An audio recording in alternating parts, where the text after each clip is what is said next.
Hi guys, welcome to my YouTube channel. आज हम देखने वाले हैं जावा में जेडीबीसी कैसे काम करता है। जेडीबीसी का मतलब होता है जावा डेटाबेस कनेक्टिविटी। हम जावा प्रोग्राम से माइस्क्ल डेटाबेस को कनेक्ट करने वाले हैं और हम क्रिएट, रीड, अपडेट और डिलीट जैसे सिंपल क्वेरीज रन करने वाले हैं। इसके लिए मैं माइस्क्ल पे एक एम्प्लॉयज नाम का टेबल बनाया है और जिसमें मैं कुछ डेमो डेटा ऑलरेडी डाल दिया। आप देख सकते हो यहाँ पे अभी 13 रोज है जहाँ पे last name, first name, email ID, department और सैलरी मेंशन्ड है। अभी मैं क्या करूँगा, जावा प्रोग्राम से इस पर्टिकुलर डेटाबेस को कनेक्ट करेंगे जिसका नाम है डेमो, और इस डेमो डेटाबेस में कनेक्ट करके हम इस एम्प्लॉय टेबल में क्वेरी करेंगे। तो इसके लिए सबसे पहले मैंने एक मेन क्लास बना लिया। अब पहले ये देख लेते हैं कि अगर हम जावा प्रोग्राम से माइस्क्ल डेटाबेस या फिर कोई भी डेटाबेस को कनेक्ट करें तो उसके लिए एसेंशियल स्टेप्स क्या है। तो यहाँ पे देखिए, यहाँ पे पहला स्टेप मैंने जो मेंशन किया है वो है get a connection to the database. Step number 2, create a statement object. Step number 3, execute SQL query. Step number 4, process result set. तो अभी जैसे कि हम यहाँ पे देख सकते हैं, हमें ये 4 स्टेप्स फॉलो करना है डेटाबेस में क्वेरी करने के लिए। सबसे पहले एक डेटाबेस तक कनेक्शन बनाना पड़ेगा, फिर एक स्टेटमेंट ऑब्जेक्ट बनाना पड़ेगा, फिर हमें SQL क्वेरीज रन करनी पड़ेगी और फिर जो रिजल्ट सेट लौट के आएगा उसको हम प्रोसेस करेंगे ताकि हम रिजल्ट सेट को कंसोल में प्रिंट कर सके। जावा प्रोग्राम से कोई भी डेटाबेस में कनेक्ट करने के लिए सबसे पहले जो चीज़ ज़रूरत है वो है माई एसक्यूएल कनेक्टर जार, या फिर आप जिस भी तरीके का डेटाबेस में कनेक्ट करना चाहते हो आपको उस particular database provider vendor site में जाना पड़ेगा और रिक्वायर्ड जार फाइल आपको डाउनलोड करके आपके जावा क्लास पाथ में ऐड करना पड़ेगा। इसके बाद हम जो कर सकते हैं, जिस पर्टिकुलर डेटाबेस पे मेरे सारे डेटा स्टोर्ड है, इस पर्टिकुलर डेटाबेस का मुझे यूआरएल, जैसे कि यहाँ पे आप लोग डेटाबेस का नाम देख सकते हो, उस डेटाबेस का यूआरएल, उसका यूजर आईडी और पासवर्ड मैं सेव कर लेता हूँ, क्योंकि यही सारे पैरामीटर्स मैं अभी यूज करने वाला हूँ डेटाबेस तक कनेक्शन बनाने के लिए। अब जैसे कि यहाँ पे आप देख रहे हो, मैंने कनेक्शन बनाने के लिए एक कनेक्शन क्लास का ऑब्जेक्ट बनाया और यहाँ पे मैंने यूआरएल, यूजर नेम और पासवर्ड पास कर दिया जो कि मैं यहाँ पे स्टोर किया था। अब आप देख सकते हो, जैसे ही मैंने ये लाइन लिखा, यहाँ पे कंपाइलर मुझे एरर दे रहा है और बोल रहा है सराउंड विद ट्राई कैच। मतलब अगर डेटाबेस कनेक्शन फेल हो जाए तो जावा को बताना पड़ेगा कि करना क्या है। ये चेक्ड एक्सेप्शन है, इसके लिए हमें इस पर्टिकुलर कमांड को ट्राई और कैच से रैप करना पड़ेगा और इस कमेंट को मैं इसके अंदर डाल देता हूँ ताकि समझने में आसानी रहे। अब अगला स्टेप क्या है? अगला स्टेप है क्रिएट अ स्टेटमेंट ऑब्जेक्ट। इसके लिए सबसे पहले मैंने यहाँ पे कनेक्शन बनाया, फिर मैं उसी कनेक्शन को यूज करके एक स्टेटमेंट बनाया। अब अगला स्टेप है एग्जीक्यूट एसक्यूएल क्वेरी। देखते हैं हम इसको कैसे करते हैं। एसक्यूएल क्वेरी रन करने से पहले मैं यहाँ पे एक क्वेरी बना लेता हूँ। सपोज मैं चाहता हूँ कि यही क्वेरी मैं फायर करूँ, सिलेक्ट स्टार फ्रॉम एम्प्लॉइज, जो कि एम्प्लॉय टेबल का सारा डेटा उठा के लाके देगा। यहाँ पे मैं अगर इस क्वेरी को रन करूँ तो आप लोग देख सकते हो यहाँ पे टोटल 13 रोज है, राइट। इसी क्वेरी को मैं जावा प्रोग्राम से एग्जीक्यूट करने वाला हूँ। तो मैं इस क्वेरी को कॉपी करता हूँ और यहाँ पे एक नया स्ट्रिंग बनाते हैं जिसका नाम देते हैं क्वेरी 1।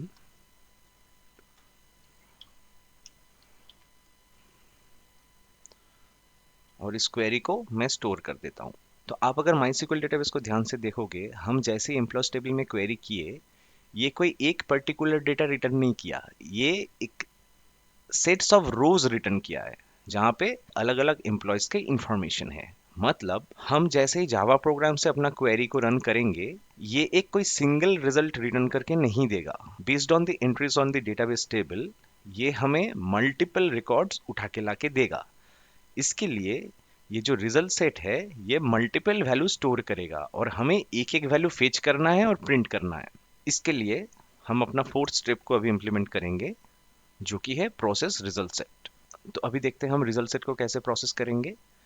आप देख रहे हो, जैसे कि मैंने बोला था कि ये जो आर एस ऑब्जेक्ट है ये अभी मल्टीपल डेटा होल्ड करेगा इस क्वेरी को एग्जीक्यूट करने के बाद, जो कि है सिलेक्ट स्टार फ्रॉम एम्प्लॉइज। तो एम्प्लॉय टेबल का सारा 13 रोज रिजल्ट सेट में स्टोर हो जाएगा। तो अभी हम चाहते हैं सारे एम्प्लॉय का लास्ट नेम और फर्स्ट नेम प्रिंट हो जाए। इसके लिए हमने क्या किया, हमने चेक लगाया व्हाइल लूप के अंदर, until rs is having next item, until rs is not empty, please run this below statement। अभी अगर हम इस पर्टिकुलर कोड को रन करेंगे तो हम देख सकते हैं जितना भी डेटा हमारे डेटाबेस पे था, सबका लास्ट नेम और फर्स्ट नेम प्रिंट हो चुका है, ऑल दी 13 आइटम्स। ओके, तो इस तरीके से हम डेटाबेस में रीड ऑपरेशन कर सकते हैं, मतलब हम सिलेक्ट क्वेरी रन कर सकते हैं। तो इसके बाद अभी हम लोग देखते हैं हम डेटाबेस में डेटा इंसर्ट कैसे करेंगे। डेटाबेस में डेटा इंसर्ट करने के लिए मैंने एक इंसर्ट क्वेरी यहाँ पे बना लिया है, जो कि सेम एसक्यूएल इंसर्ट क्वेरी जैसा दिखता है। आप देख सकते हो यहाँ पे ID, last name, first name, email और डिपार्टमेंट और सैलरी कल के फील्ड्स है, जो कि सेम मेरे डेटाबेस में भी है। तो यहाँ पे मैंने एक इंसर्ट क्वेरी बनाया ताकि इस नए डेटाबेस पे हमारे सारे डेटा ऐड हो जाए। अभी आप यहाँ पे ध्यान से देखना, इस टेबल का प्राइमरी आईडी है ये आईडी, यानी हमें हर बार इंसर्ट करते टाइम ये आईडी यूनिक डालना पड़ेगा। लेकिन मैंने जानबूझ के यहाँ पे ये आईडी 13 ही रखा, जो ऑलरेडी डेटाबेस में है। तो देखते हैं, अभी हम इसको रन करेंगे। तो अभी हम रिजल्ट सेट को रन करने से पहले इंसर्ट क्वेरी रन कर देंगे। इंसर्ट क्वेरी रन करने के लिए हम यहाँ पे लिखेंगे, इंसर्ट क्वेरी रन करने के लिए हमें ये सेम स्टेटमेंट का यूज करना पड़ेगा, लेकिन instead of running select query we are going to run insert query now. इसके लिए हम यहाँ पे लिख सकते हैं st डॉट एग्जीक्यूट अपडेट।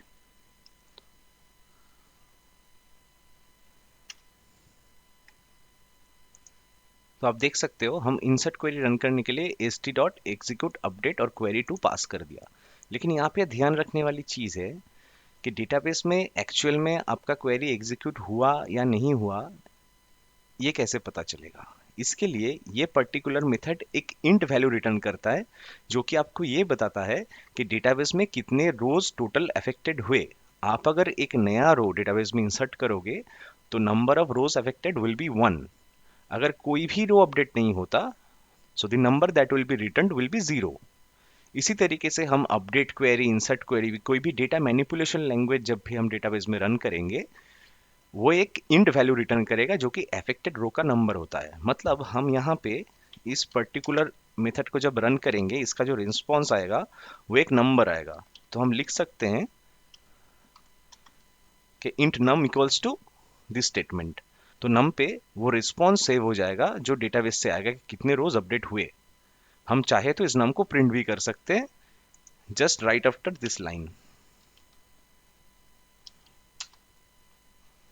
और यहाँ पे हम लिख सकते हैं number of rose affected is, और फिर हम इस नम को प्रिंट कर सकते हैं। तो अभी हम इस पर्टिकुलर प्रोग्राम को रन करते हैं और देखते हैं हम ये एंट्री डेटाबेस में कर पाएंगे क्या।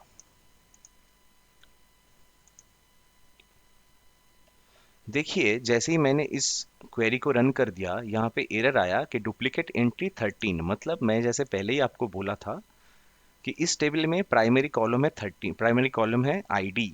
इस टेबल का प्राइमरी कॉलम है आईडी और 13 आईडी से ऑलरेडी कोई एडेड है। तो इसलिए जैसे ही मैंने आईडी कॉलम में एक रो ऐड करने का कोशिश किया जिसका आईडी 13 है, डेटाबेस से एरर आया कि 13 key is already existing as is a primary key, we won't allow you to insert a record with the same ID.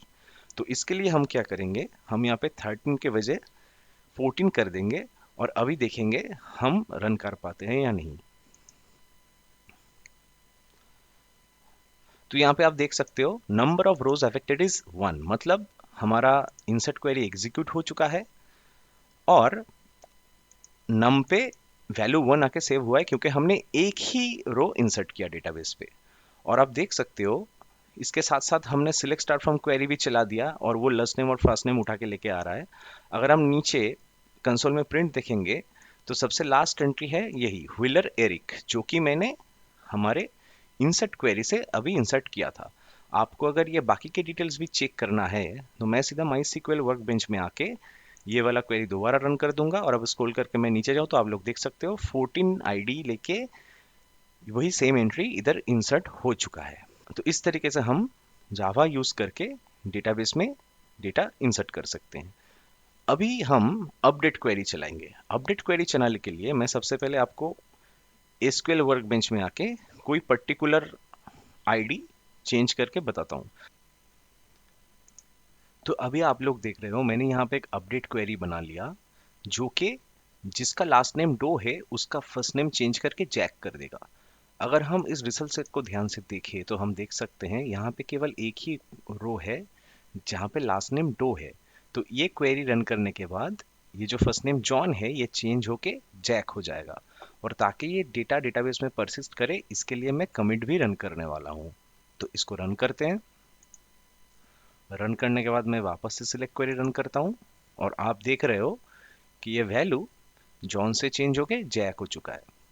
अभी हम क्या करेंगे, सपोज ये दूसरा जो एंट्री है यहाँ पे लास्ट नेम है पब्लिक और फर्स्ट नेम है मैरी। तो हम क्या करेंगे,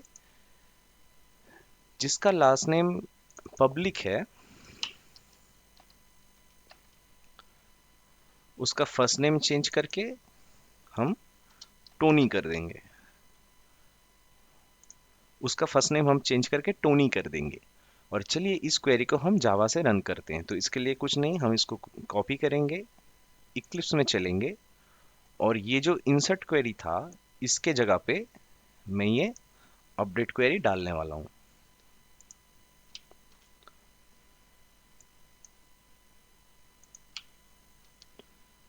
अब ये अपडेट क्वेरी डालने के बाद मेरा क्वेरी 2 का वैल्यू चेंज हो गया।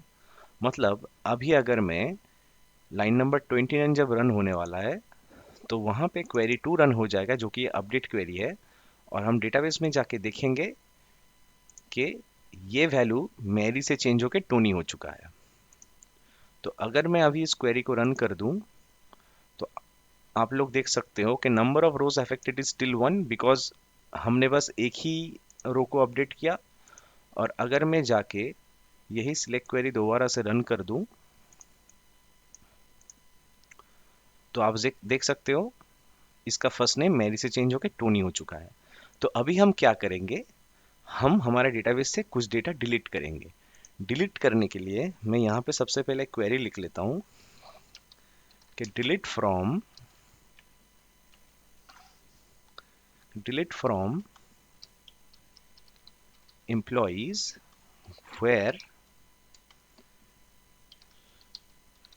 department equals to HR। और इसको हम कमिट भी करेंगे।